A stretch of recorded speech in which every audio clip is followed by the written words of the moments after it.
Bienvenue dans le bonus, le supplément du Récap Info, cette semaine avec Chantal Carlios, vice-présidente du département de l'Isère et présidente d'Isère Tourisme.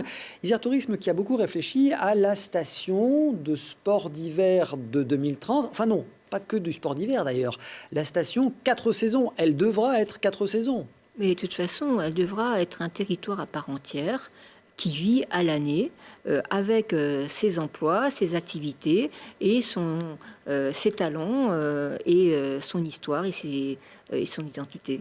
Vous nous dites d'ailleurs dans l'émission, pourquoi pas imaginer un campus universitaire par exemple, des centres de recherche aujourd'hui dans ce qu'on appelle les stations. Bien sûr, moi je rêverais que le CEA qui a travaillé sur l'énergie solaire, mais qui veut peut-être travailler sur l'énergie verte, sur le bois énergie, le Vercors par exemple, c'est 60% du territoire couvert par la forêt, autant venir l'étudier au plus près et s'implanter sur un territoire de montagne couvert par la forêt et à partir de là développer des emplois à forte valeur ajoutée, y compris en montagne et en station. Alors avant d'en arriver là, quand même, il y a quelques défis à relever. Le défi du haut débit, de la fibre quand même. Il faut quand même que ces stations soient connectées. Ces stations, la station de demain, c'est déjà le cas, mais là, ce sera à 100%. Elle sera forcément câblée parce qu'on a des magnifiques entreprises.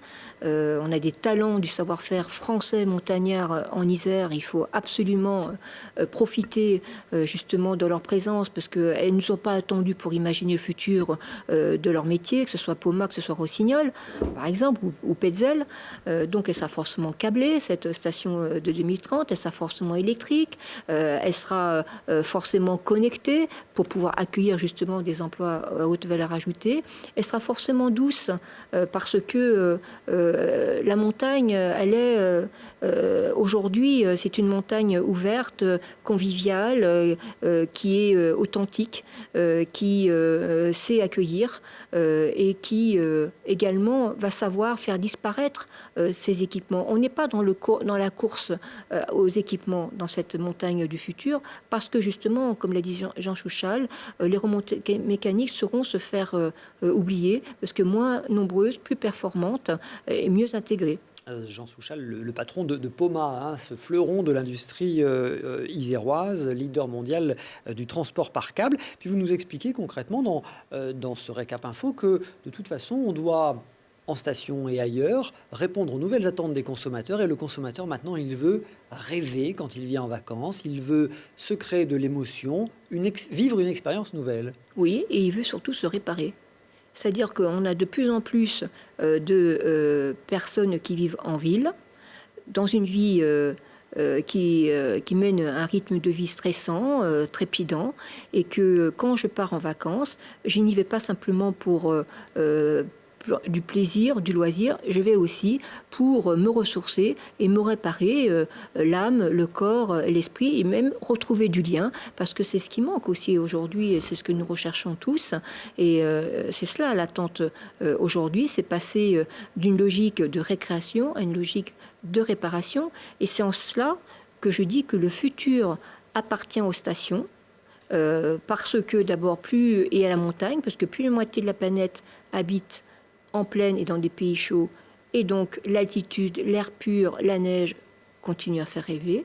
Et enfin, avec les JO de 2022 à Pékin, avec la Chine avec ses 1,3 milliard d'habitants, dont l'objectif c'est de les mettre sur le ski, en tout cas 10% d'entre eux sur les skis, eh bien je dis que l'avenir appartient à la montagne et aux stations. 10% de 1 milliard, ça fait beaucoup de tourisme potentiel à aller séduire, effectivement. Pour en savoir plus sur ce profil type de la station de 2030, eh bien je vous donne rendez-vous dans le Récap Info cette semaine sur Télé Grenoble. Petite question polémique quand même à la présidente d'Isère Tourisme, il en faut bien une. L'Isère touristique, on le voit dans cette émission, elle est forte de ses stations, forte de sa diversité, de ses événements culturels. Elle est aussi forte si la capitale du département est forte. Est-ce que touristiquement, Grenoble et sa métropole sont au top ? Il va falloir, pour être au top, il faut déjà être capitale. Il va falloir que Grenoble remplisse son rôle de capitale et d'attractivité. Et pour cela, il va falloir que Grenoble fasse du tourisme un pilier de son développement. Merci beaucoup Chantal Carlioz. Rendez-vous cette semaine dans le Récap Info sur Télé Grenoble avec la présidente d'Isère Tourisme.